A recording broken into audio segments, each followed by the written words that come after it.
So the first portion of our babka dough is going to be activating our active dry yeast. We want to get our milk to about 90 to 105. So I'm at about 95 right now, so that's perfect. So I'm going to add the yeast, whisk it in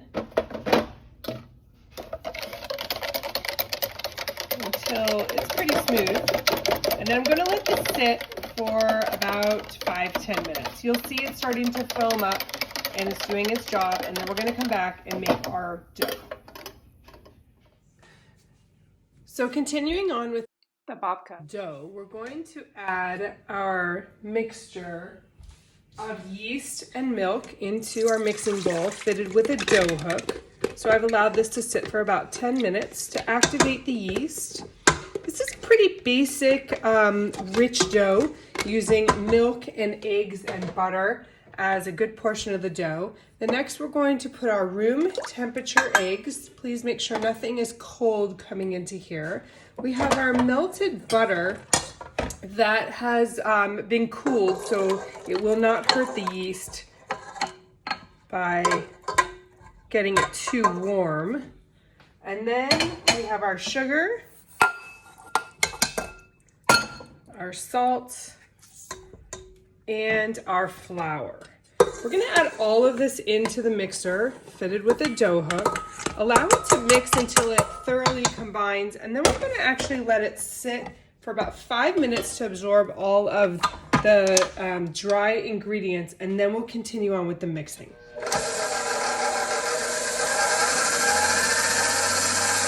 Allow the dough hook to pick up all of the wet ingredients into the flour, and I'll show you what it looks like when we will stop it.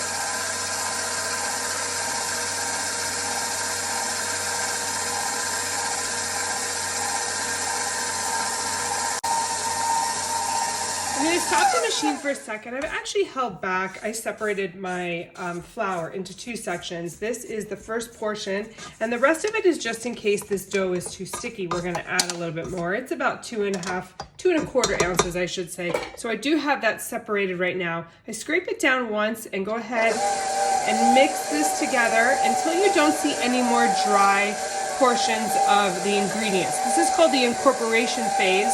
And so we're going to go ahead and mix this until it comes together and then let it sit for a few minutes.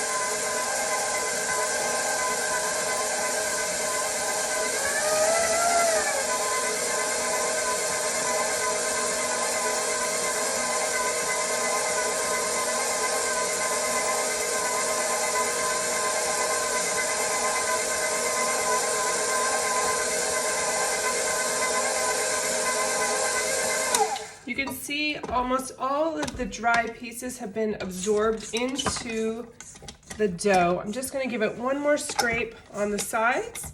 I'm going to set a timer for 5 minutes, come back, and then we're going to mix this for about 5 to 7 minutes on second speed.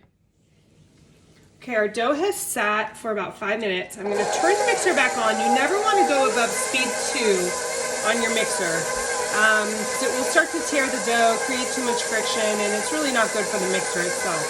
If this dough seems a little sticky, which it's definitely going to feel tacky, but you don't want it wet and sticky, I'm going to slowly start to add that excess of the flour that I have. I do want it to remove from the sides of the bowl, so be patient here and add a little bit at a time as needed. And if you need to help it off the bottom to really test it, you can use that spatula again. We're going to mix this. Once it kind of clears the bowl, I'm going to put a timer on for about 5-6 minutes, and then we'll come back and I'll show you what it should look like. Again, just a small amount at a time.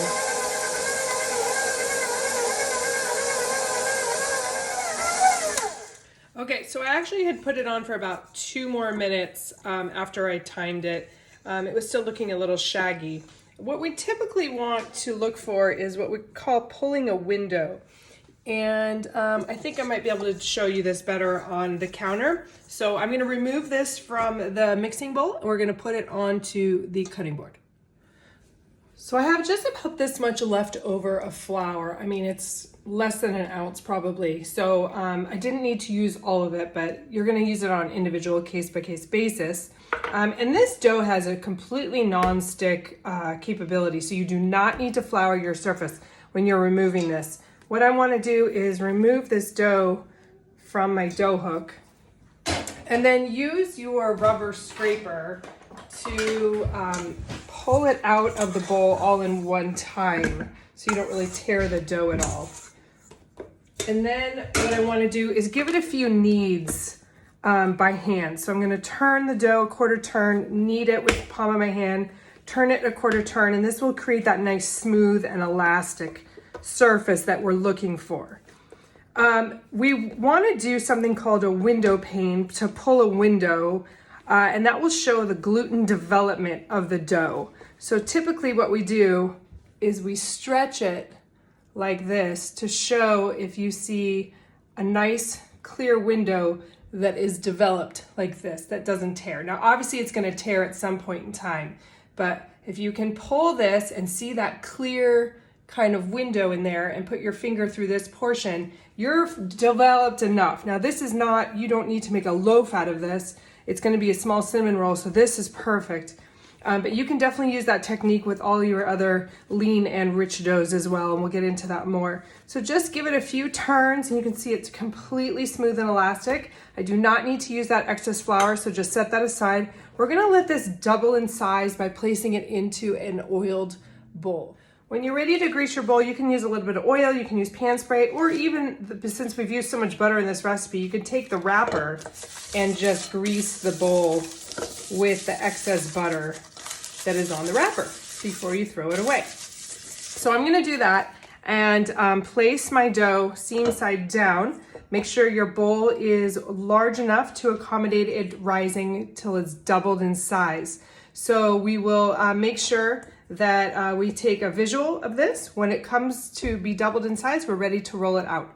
So we'll wrap this, and I like to just put a towel over it. You can put saran wrap so you can see through it, and we'll set it aside for a little while.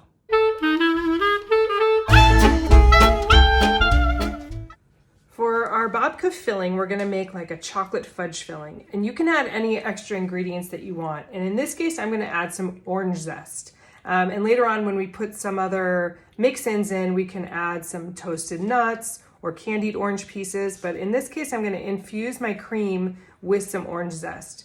We're going to take our microplane and just zest the outside and go ahead and place all of that into our cream. Once my orange is fully zested, I'm going to scoop it up and place it into my cream. Now, you can totally do this without any zest and just do it plain, but I really like the sophisticated flavor of having the orange in there. So I'm gonna infuse that into there right now. So we're gonna place the orange zest as well as the sugar in order to dissolve that, and our touch, basically our pinch of salt.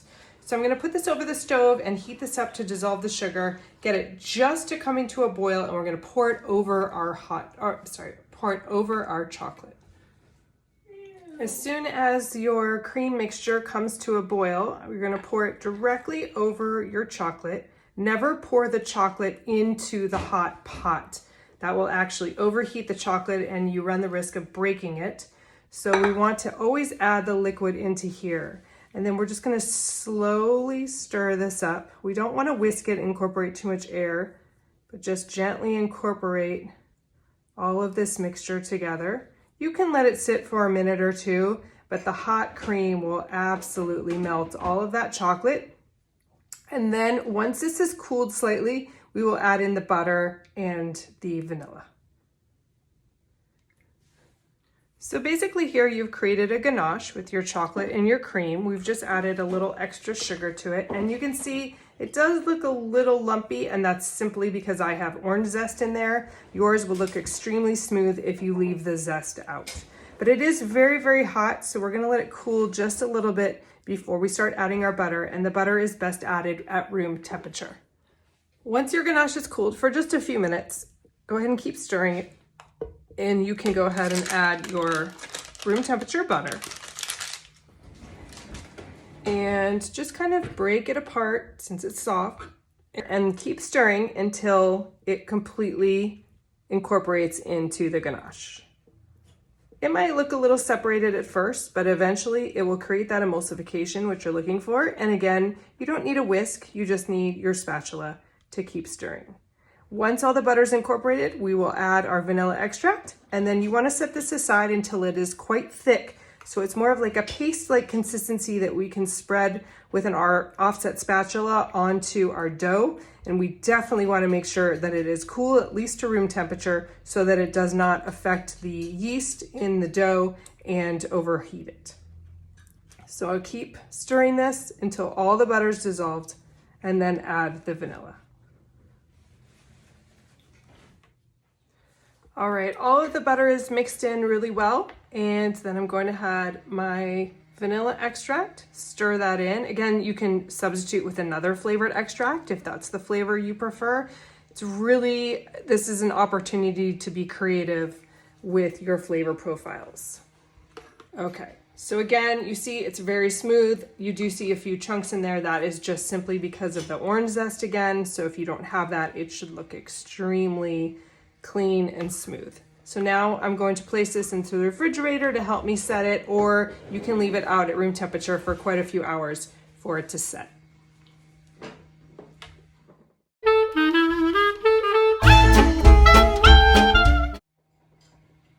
The next part of this recipe is the chocolate streusel topping. And again, I'm going to show you a variation in this one. And so we want to start with the flour and the sugar and a little bit of salt that we have. And in this case, we're gonna make a chocolate one, so it's gonna have cocoa powder in it.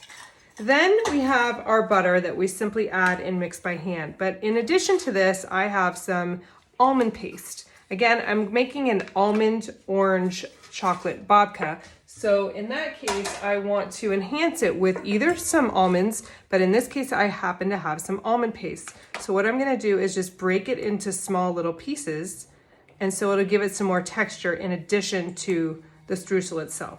Once that's all broken up, then we're going to add our butter. Okay, so we want to mix all of this by hand to make it fairly evenly distributed before I add my butter. So just mix that up, and you can see I have the little chunky pieces in there. I'm not looking to break that up really, because my butter is melted, not cold, and in a whole piece. So what I want to do is pour in the butter and just gently bring this together until it starts to form a solid mess.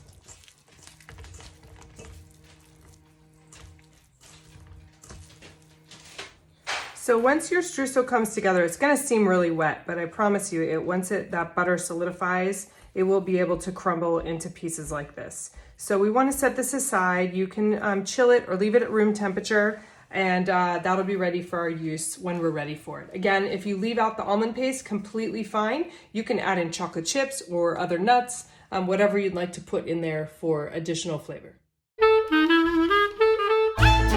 Our dough has beautifully risen, at least double its size, and now I'm ready to place it onto my lightly floured cutting board. Whatever surface you're using, just use as little flour as necessary in order to not dry out your dough. I'm gonna take my plastic bowl scraper and just gently lift it out. We don't wanna deflate it too much. We are gonna be rolling it out, but we want to be able to manipulate it on our own. So I wanna stretch it into a square so that I could go ahead and roll a rectangle, and then lightly flour the top as well.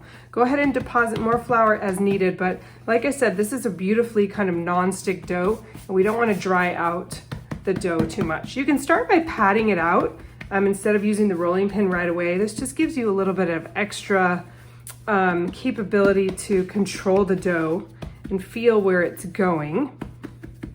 And we're looking for a nice rectangle, and I just want to use my rolling pin to stretch this out. Now, if it does start to bounce back on you, then you want to let it rest just a little bit, maybe a couple minutes, and then come back and try and pull it out. That's why we want to avoid using too much flour, because we also don't want to develop any more gluten at this stage. But we do want this to be extremely even, and you can run your hand over it and see if you have any hills and valleys there.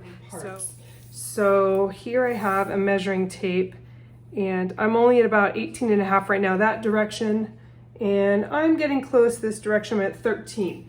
So a little bit more on both directions, making sure you do go to the edge.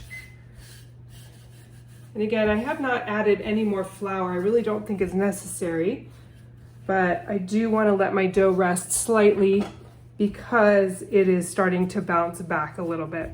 So I think I'll let this rest for a minute. We'll come back and we'll stretch it just a little bit more.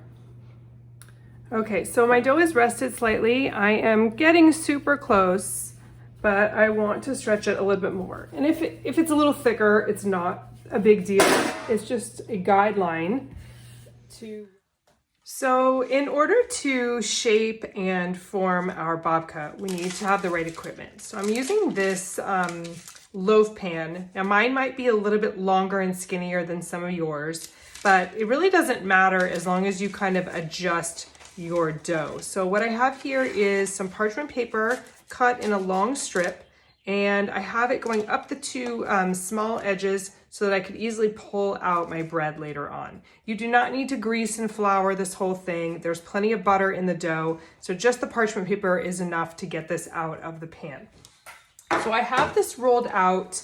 It's fairly thin, and I have this one about 12 by 19. I'm gonna use this for 2 pans. So what I'm gonna do is just make a visual line about right here. So this will create 2 very long strips that will end up cutting in half and then bending so that will create our 2 babka loaves. So what we wanna do now is apply our fudge filling and go ahead and spread that up. After my ganache, the fudge filling has set. This is a perfect consistency. It's very pliable, but at the same time, it's nice and firm. So I'm gonna actually spread it across the entire thing at one time. It's a little easier. And then we'll cut this in half and then start rolling our logs. So what I wanna do is just distribute this with my spatula here, and then we're going to use an offset spatula to spread it out. Now, if you'd like to put more of something in the filling, whether it's nuts or again, like candied orange peel, if you have any extra of those, this would be the place to do it. I'm going to sprinkle in a little bit more of my almond paste as well as some candied orange peel that we made earlier in the class. So using my offset spatula, I'm going to spread this out evenly across the entire space of the dough. And don't worry about leaving an edge. You can go pretty much right to the edge. And just make sure that it is nice and even. So I'm really pushing on that spatula, dragging it across, using it as a way to distribute it evenly.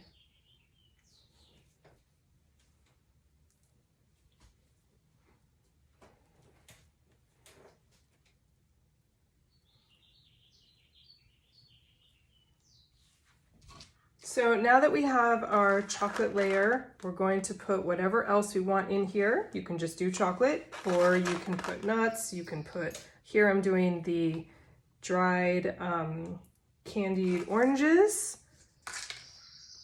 Just distribute that nice and evenly. And then I also have some more almond paste. You could use almonds in place of this, pretty much anything you like. So you just want to kind of make sure that you have it sprinkled evenly. And then we're going to start the process of rolling this up. So find your halfway point and go ahead and make a cut down the center. And just trim that. There's a piece of orange in the way. Okay, and now we're ready to roll up our edges. So on this one, I'm going to start from the center and work towards me. And I just want to pull up the top edge and start my roll. once I have that done, it's a little bit easier to do by hand. So I'm gonna fold this over, and then I am personally going to rinse my fingers because I like them clean. And then I'm going to fold over that top edge so it's nice and tight.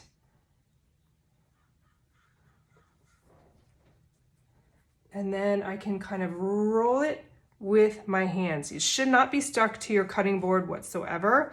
I did flour it when I was rolling it out, but you shouldn't have any excess flour going on.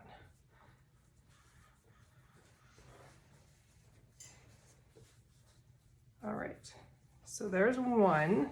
And then the other one, I can do the same thing, and now it's a little bit easier to reach towards me. And then I'm going to wrap both of these in some plastic wrap and chill them.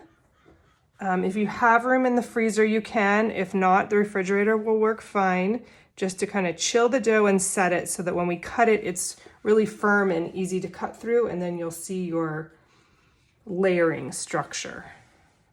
So again, once you get that started, you should be able to gently, kind of with both hands at the same time, roll this up. There you go. Now, if you have a really big pan, which I do not, I could have done this all in one and then cut that and put it into my pan. But because I have two smaller pans, I need to do this size. So I'm going to wrap these in saran wrap, chill them, and then bring them back out. So now we are ready after this has chilled and it's firmed up a little bit so it's easier to cut and roll. I want to make sure that my log is about twice the length of whatever my pan is. Again, you guys are all going to have different size pans, so I want to make sure that I'm about twice this size. I'm a little short on this one, so I just want to roll it a little bit longer to make sure that it'll accommodate my dough properly. And then what I want to do is cut it in half lengthwise all the way through so that you expose all of your layers. So make sure you've cut all the way through. There we go.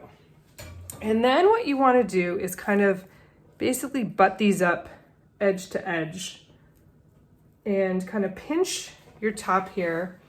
And then like you're going to braid, but you're just kind of wrapping it around itself, keeping that cut side kind of on the outside edge so you can really see it.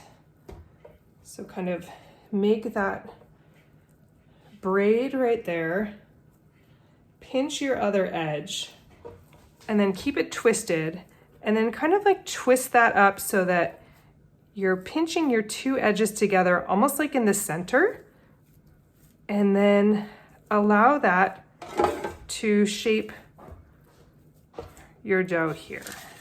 So we're going to place that into our pan. It does get a little messy, but go ahead and put it in there as easily as possible.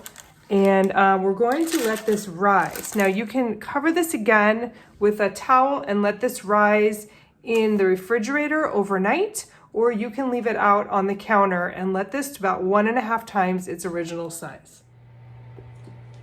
After our babka has risen about 1.5 times its original size, we're ready to put it into a 350-degree oven. The first thing we want to do is top it with our streusel, and I'm just going to kind of squeeze and sprinkle it all over my babka. Really kind of cover it, but leave it in chunks. So it really gives it some great texture.